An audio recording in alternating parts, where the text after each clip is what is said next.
여러분 안녕하세요. 1월 3일 발칙한 뉴스 정혜리 만나보서입니다.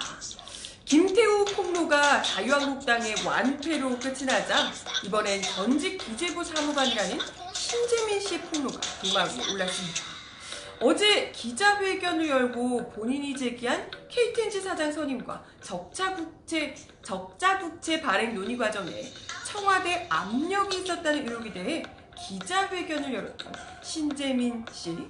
그런데 대단한 게 나올 것 같았던 이 기자회견이 막상 뚜껑을 열고 보니 너무나도 맥 빠지는 내용들이죠. 이분 대체 왜 이러시는 걸까? 관심 가져달라고 이러시는 건가? 네, 살짝 헷갈리는 분위기입니다. 김태우로 한방 먹은 자유한국당은 어떻게든 이 신재민 씨를 또 띄워보려고 상임위 소집까지 하자고 애를 쓰고 있다고 하는데요. 어떻게? 또 잘못 짚으신 것 같은데요? 오늘 발칙한 뉴스 이 이야기 시작해봅니다.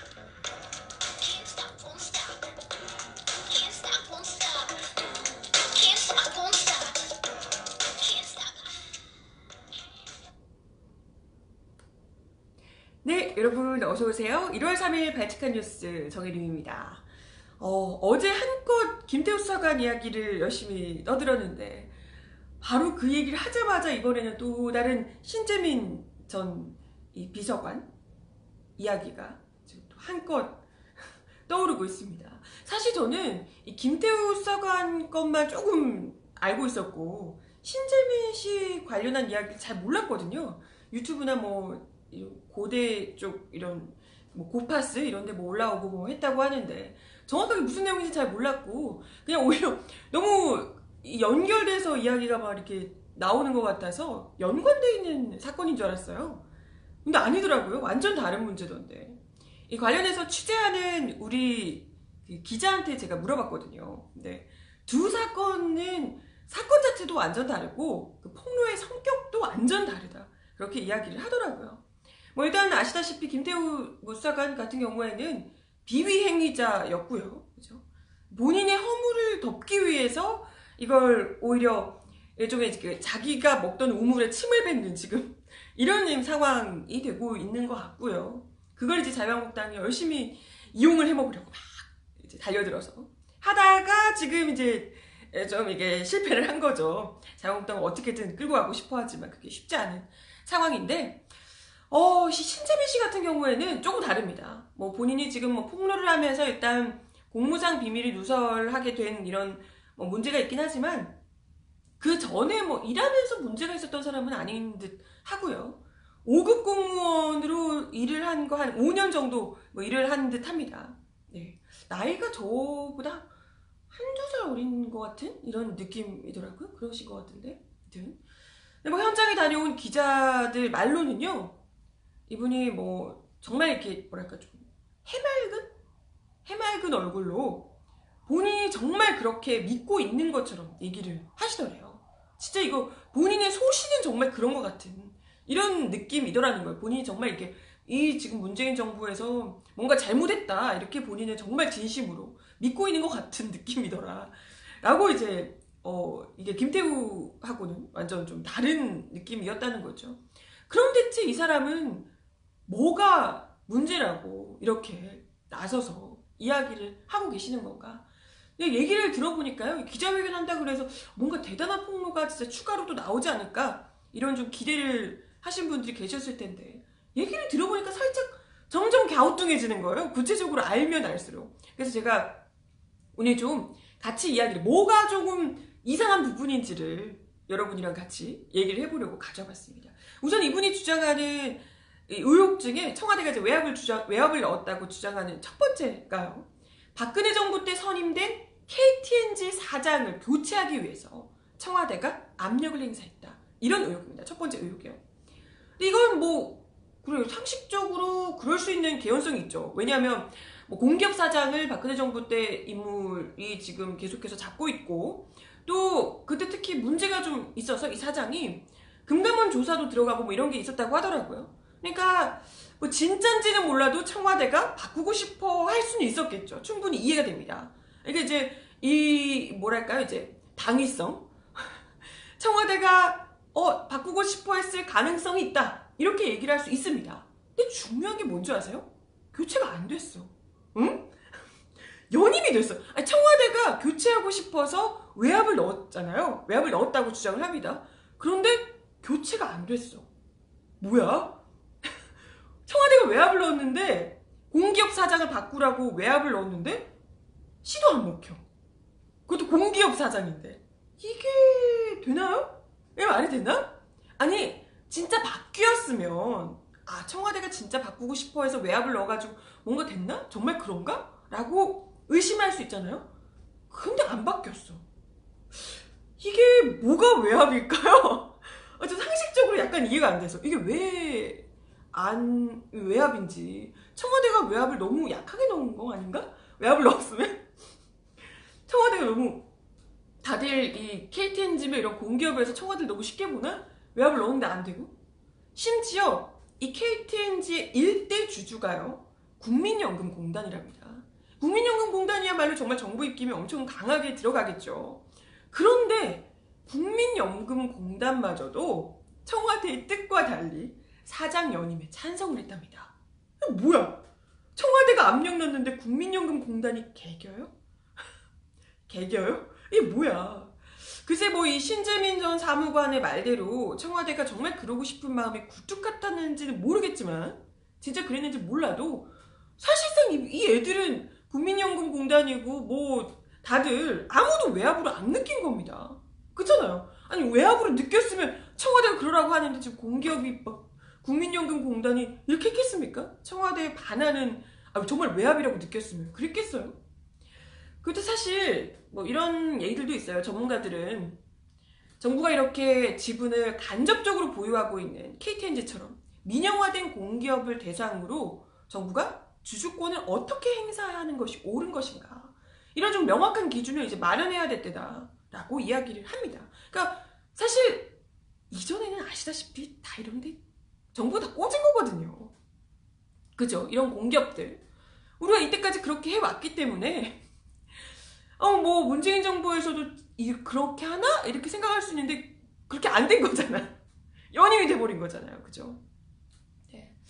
뭐 이렇게 지금 뭐 이때까지는 기준이 없었기 때문에 이런 의혹도 지금 나오고 있고, 이때까지 계속해서 그래 왔던 건데, 이제는 뭐 이런 기준을 좀 마련해야겠다. 정부에서 어떻게 할 건지, 뭐 외부에다가 이런 사장 선임을 맡길 것인지, 아니면 정부가 의견을 좀 표출할 수 있는 창구를 좀 마련할 것인지, 이런 건 좀 이제 만들어야 되지 않을까, 이런 얘기는 할 수 있지만, 이걸로 외압을 넣었다 어쩌다 하면서 기재부 문건을 난데없이 언론에 폭로하고 이런 건 좀 문제가 있을 수 있다, 이런 거죠. 그래서 지금 기재부에서도 공무상 비밀누설 혐의로 신재민 씨를 검찰에 고발한 상태입니다. 그리고 이것보다 사실 KTNG 건보다 더 논란이 되는 문제가, 지금 적자 국채 발행 논의 과정에 청와대가 강압적으로 지시를 했더라, 이런 주장인데요. 이게 지금 무슨 말인지 약간 어려울 수 있는데 제가 굉장히 쉽게 요약을 해서 정리해드리면 이런 겁니다. 국채는 여러분 나라 빚이죠. 근데 이 2017년에요. 문재인 대통령이 취임한 게 지금 2017년이죠. 2017년에 기재부가 원래는 적자 국채를 28조 발행할 예정이었다고 합니다. 그런데 생각보다 세금이 더 많이 들어온 거예요. 돈이 많이 들어왔다는 거죠.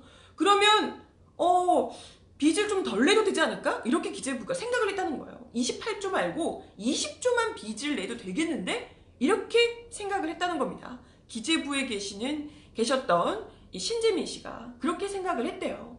그런데 생각 외로 정부가 빚을 줄일 생각은 안 하고 적자 국채를 4조 더 발행하라고, 20조 말고 24조 발행하라고 강요를 했다라고 주장을 한 겁니다.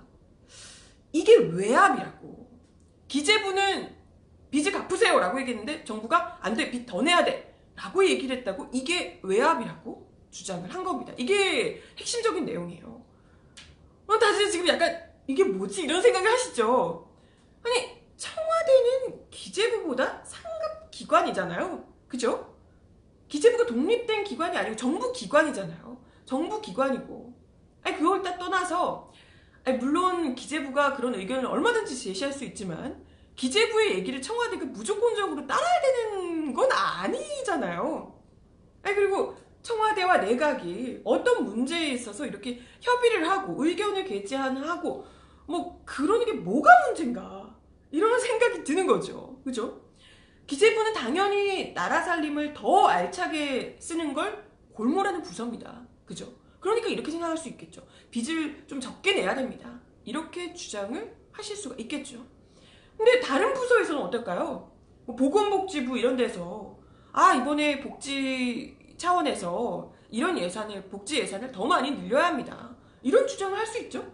이러이런데 돈을 더 쓰셔야 될 것 같습니다. 라고 얘기할 수 있고 또 다른 부서에서도 또 그렇죠. 다들 부처들 간에 이 이해관계가 다를 거 아닙니까? 자기들이 생각하는 이 중요한 예산, 중요한 문제가 다 다르니까. 그러면 정부 입장에서는 어느 한쪽 말만 듣는 게 아니라 여러 부처들의 말을 들어보고 좀 상충되는 의견들이 당연히 있을 수 있겠죠. 그런 의견을 받았을 때 일자리 대책을 위한 예산이 더 중요할 것인가, 빚을 지금 빨리 갚는 게 중요할 것인가, 이런 걸 좀 보고 우선순위를 정한다는 거예요. 정부가, 청와대가 그 정부 각 부처들 간의 내각들의 의견을 듣고 지금은 일자리 대책을 위한 예산이 더 중요하겠다, 경제를 살리기 위해서 더 예산을 투입하는 게 맞겠다, 이런 생각을 하면 빚을 지금 당장 더 갚는 게 아니라 거기다가 더 예산을 투입할 수 있다는 거예요. 실제로 그때 문재인 정부는 경제를 살리기 위해서, 경제 살리기를 위해서 뭐 일자리 대책 등등 해서 예산을 더 추가로 투입하는 게 옳다고 생각을 했고, 심지어 기재부 장관이었던 김동연 장관 역시도 그에 동조를 했었습니다. 뭐가 문제일까요? 뭐가 문제지? 응? 아니 빚을 조금 내서 이번에는 더 복지를 이렇게 힘을 실어야겠다라든지, 아니면 이번에 긴축 예산으로 가서 빚을 좀 줄이겠다는지, 이걸 결정하는 권한은 청와대에 있는 겁니다. 그걸 하라고 국민들이 대통령을 뽑아준 거고요. 그런 결정을 잘 하라고, 그죠? 그러니까 각 부서들이 물론 자신들의 그 전문적인 지식에 따라서 의견을 개진할 수는 있겠지만 그 모든 게 관철돼야만 하는 건 아니고요. 그걸 청와대가 이 결정을 본인들이 원하는 대로 안 해줬다고 해서 외압을 행사하는 건 아니잖아요. 그렇잖아요. 이건 뭐 너무 당연한, 아니 회사 생활하면 당연한 얘기잖아요. 아니 부장님한테 내가 올린 아이디어 안건이 까였다고 부장님의 외압은 아니지 그렇게 생각하면 회사 생활 못하지 않을까요? 네. 그리고요, 다 떠나서 나라가 빚을 내면 왜 안 됩니까? 여러분? 그렇지 않습니까? 물론 빚을 너무 과도하게 내면 안 되죠. 너무 과도하게 엉뚱한 걸 하느라고 돈 막 이상한데, 예전에 이명박 정권처럼 막 이상한데 돈 쓰고 하느라고 국채를 계속 발행하면 안 되겠죠. 그렇지만 정말 중요한, 빚을 내서라도 국익에 도움되는 예산 같은 경우에는 일자리 대책 이런 것도 너무 중요하죠. 국가 발전에 도움이 되는 부분, 빚을 내서라도 투자를 하는 거죠. 무슨 국가가 장사치 아니잖아요. 이윤을 많이 뽑아서 뭐 돈 많이 벌어야 되는 이런 집단이 아닌 거잖아요. 그죠? 그래서 오히려 진보적인 정권일수록 국채를 더 많이 발행하기도 합니다. 복지든 뭐든 이런 부분에 돈을 더 많이 쓰는 게 보통이라서요. 근데 이분은 무슨 국가 살림을 사기업 살림 하듯이 이게 빚이 있는데 더 갚을 생각은 안 하고 왜 빚을 더 내라고 하냐, 그러니까 청와대가 외압을 했다, 이렇게 얘기하면 너무 이 시야가 좁은 거고요. 그죠? 그리고 사실 기재부가 그런 의견을 냈는데 뭐 하지 말라고 했다고 압력이라 그러면 기재부가 청와대 위에 있나요? 국민이 뽑은 청와대 위에 기재부가 있습니까? 그게 좀 납득이 안 가는 거죠. 하여튼 뭐 신재민 씨의 주장은 그렇습니다. 이게 박근혜 정부 때 빚으로 국채를 더 많이 발행을 해서 2017년이 박근혜 정부에서 문재인 정부로 넘어가던 시기잖아요. 이걸 박근혜 정부 때 걸로 완전 떠넘겨서 박근혜 정부가 완전 실패한 것처럼 보이게 하려고, 더 망한 것처럼 보이게 하려고 문재인 정부가 일부러 국채 발행을 더 많이 하려고 한 거다, 이렇게 이제 이야기를 하시더라고요. 근데 무슨 4조 더 추가 발행하라고 했다는데 4조 더 추가로 발행하면 그게 차이가 있나요? 전체적으로 봤을 때 한 0.2%래요. 이렇게 한다고 뭐 4조를 덜 발행한다고 박근혜 정권이 막 경제적으로 훌륭한 정권이 되고 4조 더 발행하면 망한 정권이 되고 그렇습니까? 게다가 뭐 우리 이완배 기자님이 그러시더라고요. 세상에 어느 정부가 임기 초대에 자진해서 망한 것처럼 조작을 하겠냐, 말이 되냐, 굳이 뭐하러, 그죠? 그렇지 않아도 우리 국민들은 그때 이미 박근혜 정권이 다 망한 정권이라는 걸 다 알고 있었는데 굳이 뭐하러 0.2% 올리는 걸로 굳이 그러겠냐는 거예요. 납득이 안 되는 얘기라는 겁니다. 더 웃긴 건요, 아까 KTNG에도 외압이 있었다고 하는데 사장 교체가 안 됐다고 말씀을 드렸죠. 이것도요, 외압을 넣었다고 하는데 실제로도 국채 발행에 있어서 기재부 관료들 주장이 대부분 수용이 됐다고 합니다. 청와대 주장이 안 먹혀 들어간 거야. 해달라고 했는데 안 해주고, 협의 과정에 어쨌건 기재부 주장대로 갔다는 거예요. 내부 논의 결과 채권 시장이 부담이 될 수도 있을 것으로 판단을 해서 적자 국채를 발행하지 않았다고 합니다. 아 뭐야? 어느 포인트가 외압인데? 아 외압인데 뭐 다들 청와대 말을 안 들어. 청와대 너무 외압 너무 약한 거 아니에요? 청와대 힘이 너무 약한 것 같은데. 심지어 가장 힘이 셀 수 있는 정부 초기에, 완전 초기에, 임기 초반에 이렇게까지 말을 안 들어먹는데 이게 외압일 수 있나요? 이렇게까지 말 안 들어 다들. 안 되겠네? 기재부 안 되겠다. 말 안 듣고. 그죠? 아, 참 이게 납득이 안 되는 부분인 거예요. 외압이라고 하기에는 너무 약간 애매한 거죠. 아, 이게 왜 문제인가? 아, 다들 이제 전문가들조차도 이게 왜 문제라고 하는 건지 이해가 안 된다, 이런 반응들이 지금 나오고 있습니다. 근데 뭐 어쨌건 이 신재민 씨 본인은 정말 순수하게, 정말 진심으로 빚을 갚지 않고 또 빚을 내려는 청와대가 이거 문제가 있다, 이렇게 이제 생각을 하셨던 것 같고요. 기재부에서 일하시면서 그렇게 생각하셨나 봐요. 나름대로 뭐 그래 나라 걱정을 해서 그러셨다니 그럴 수도 있다고 생각은 하는데, 중요한 건 지금 짚어보자면 전혀 문제가 될 만한 내용이 아니라는 거죠. 충분히 납득이 갈 만한 이야기들인데, 아, 이분은 뭐 그래요. 이제 개인이 이렇게 생각해서 주장을 하시고 본인 뭐 계정에서 유튜브 뭐 방송에서 이야기를 하실 수 있는데, 이런 주장 하실 수 있는데, 이걸 진짜 큰 문제인 것처럼 끌고 와서 카메라 앞에 세우고 난리를 피워대는 사람들은 대체 뭐냐는 겁니다. 진짜 머리가 있어 없어. 이거 진짜 이 얘기를 옳다고 생각해서 이렇게 주장하는 건가요? 자유한국당?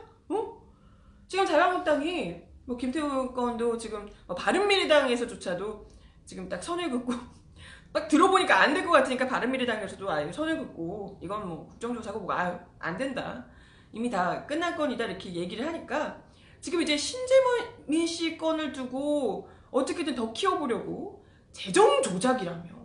재정 조작은 또 뭐야? 재정 조작이라고? 네, 자유한국당에서 국회 상임위 소집을 해야 된다고 또 판을 키우고 계시더라고요.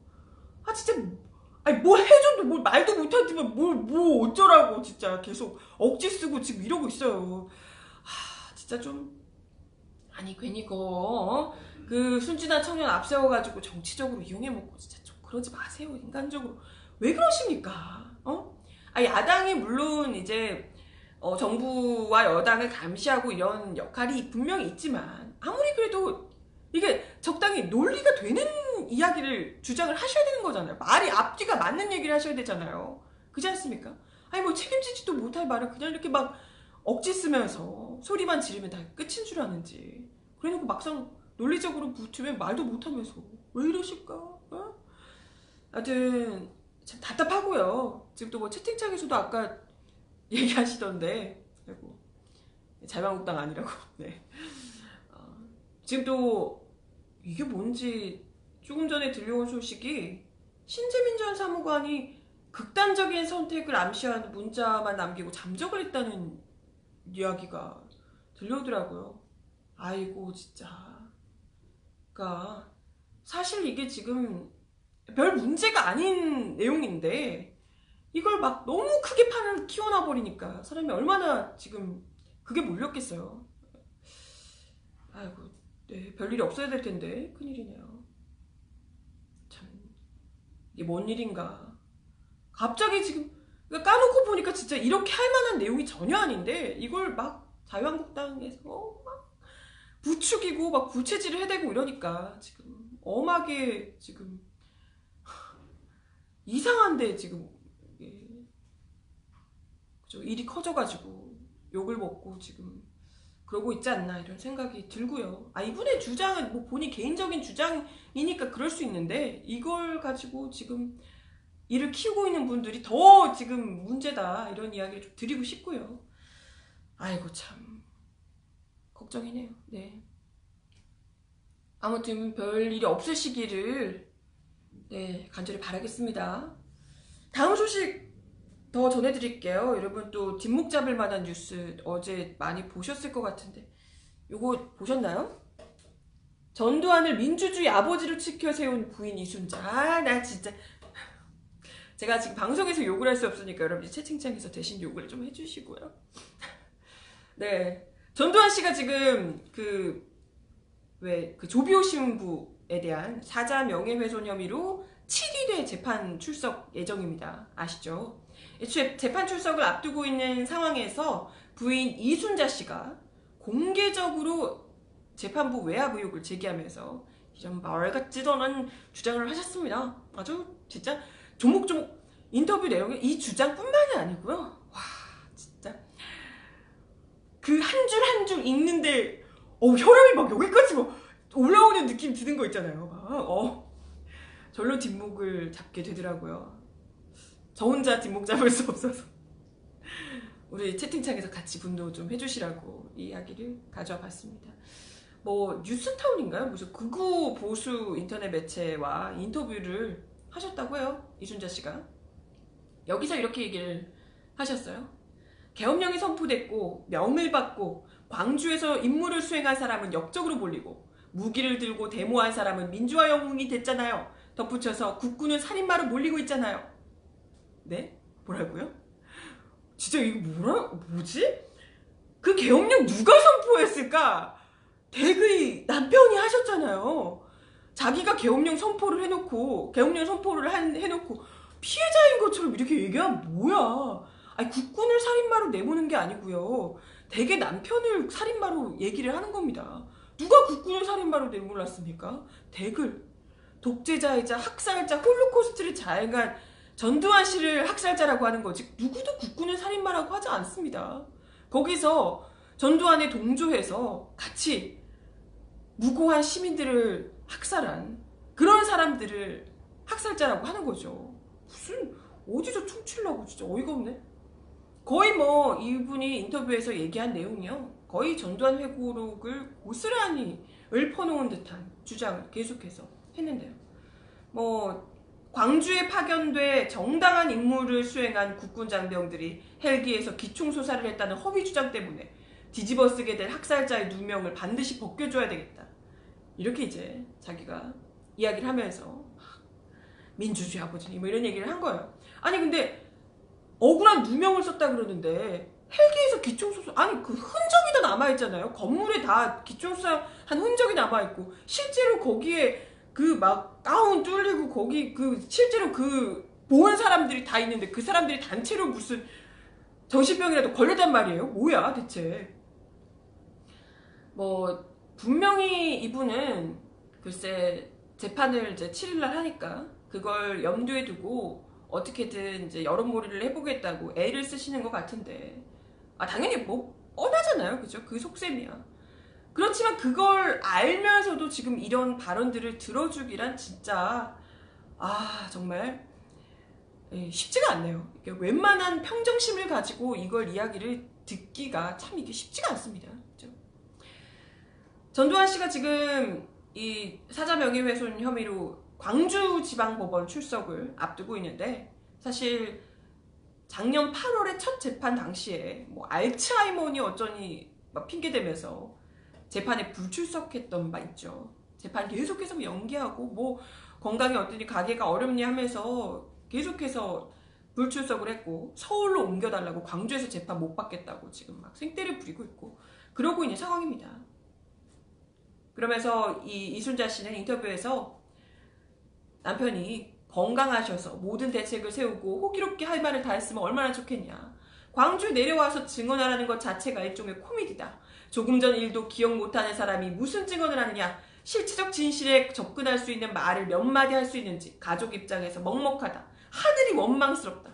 이렇게까지 이야기를 했습니다.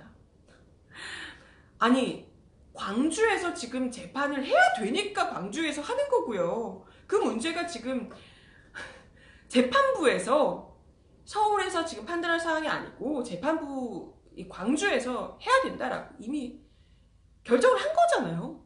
그에 따라야죠. 민주주의 운운하시는 분이 재판부의 결정도 이렇게 따르지 않으시면 안 되죠. 그리고 무슨 조금 전 일도 기억 못 하시는 분이 대체 그런 헛소리를 왜 그렇게 잘하시는 건지. 조금 전 일도 기억 못 하시는 분이 아니 회고록은 어떻게 그렇게 꼼꼼하게 말도 안 되는 거짓말들을 있는 대로 다 쓰셨을까? 그잖아요. 이게 지금 당장 어제부터 1년 전부터 알츠하이머가 된 게 아니실 텐데 그렇지 않습니까? 그러면서 뭐 재판관한테 불출석 사유서에 해당하는 자필편지도 썼는데 재판정이 정부의 어떤 압력을 받고 있으니까 상황이 이렇게 되는 거 아니냐 아닌가. 그러니까 문재인 정부가 압력을 행사해서 자기들이 광주에서 재판을 받게 됐다고 막 이런 얘기 네 하고 계시는데, 그러면서 광주는 치외법권적인 존재인가, 결론을 이미 내려놓고 하는 재판이 아닌가, 이런 주장을 하셨습니다. 진짜. 그러면서 5.18 단체도 이미 얻을 거 다 얻었는데 뭐 이런 얘기를. 뭘 얻어요? 댁은 지금 가해자가 누구도 처벌받지 않았는데 무슨 뭘 얻었는데 대체 뭘 얻었습니까? 가해자는 지금도 이렇게 떵떵거리면서 헛소리를 찍찍하고 다니고 있는데 피해자들 우롱하는 소리를 계속해서 해주고 있는데 뭘 얻었나요? 얻은 게 뭔지를 얘기나 해주시지. 정말 사죄라도 했나요? 5.18 단체들한테? 와, 정말 어떻게 이렇게 뻔뻔하게 이런 얘기를 하는지. 그죠? 또 이런 얘기 하시네요. 지금 채팅창에서 1년 전부터 치매 걸렸다고 해도 원래 치매는 옛날 기억이 아니라 최근 것부터 잊어버리기 때문에 40년 전 기억은 아직까지 남아있을 거다. 와, 천재신데. 네. 그러면 옛날 기억은 아주 정확하게 기억하시겠네. 그래서 회고록을 다 쓰셨나봐요. 그럼 재판정에서 할 얘기도 엄청 많으시겠네요. 똑똑히 하시면 될 것 같은데 아주. 하지만 더 이 공분을 일으킨 주장은 아까도 얘기 드렸지만, 대한민국 민주주의 아버지가 누구인가? 저는 우리 남편이라고 생각한다! 라고 얘기하신 그런 주장입니다. 누구보다 경제 발전을 시킨 40년 전 대통령을 법정에 세우면서 박해하냐. 우리 집안부터 나라부터 화목하고 동서가 화합하고 해야 남북 통일이 되는 거지? 응? 김정은만 데려다 앉힌다고 통일이 됩니까? 뭐 이런 얘기를 이상한 주장을 하시는데, 전두환이 경제 발전 시켜요? 박해는 누가 박해랍니까? 하여튼 이 사람은 뭐 거의 인터뷰 후반 내내 마치 전두환 씨의 법정 출석이 마치 문재인 정부의 정치적 박해로 인한 것이라는 이 착각을 오지게도 하시던데요. 정말 말도 안 되는 주장으로 5.18 유족과 국민들에게 대못 박아놓고 참 명예훼손 걸릴 생각은 안 하셨나 봐요. 그죠? 정말 뻔뻔하고 경박하기 이를 데가 없는 이런 정말 부창부수다 이런 생각이 들고요. 참, 네. 근데 뭐 인터뷰 말미에 그런 얘기 하셨대요. 개인의 자유와 권리 가운데 가장 본질적인 사안이 사상과 표현의 자유라고 생각해요. 자신들이 믿는 바와 다른 생각을 갖고 있다고 해서, 그런 표현을 했다고 해서 법으로 제재하는 것은 민주화에 역행하는 겁니다. 5.18 단체들이 자기와 다른 생각, 입장을 용납하지 못하겠다고 주장하는 한 스스로 민주주의 정신을 훼손하고 있는 건 아닌지 생각해 볼 문제입니다. 미치겠다. 진짜 적반하장이죠. 제정신 아니신 것 같은데 이분도 알츠하이머 아니세요? 진짜?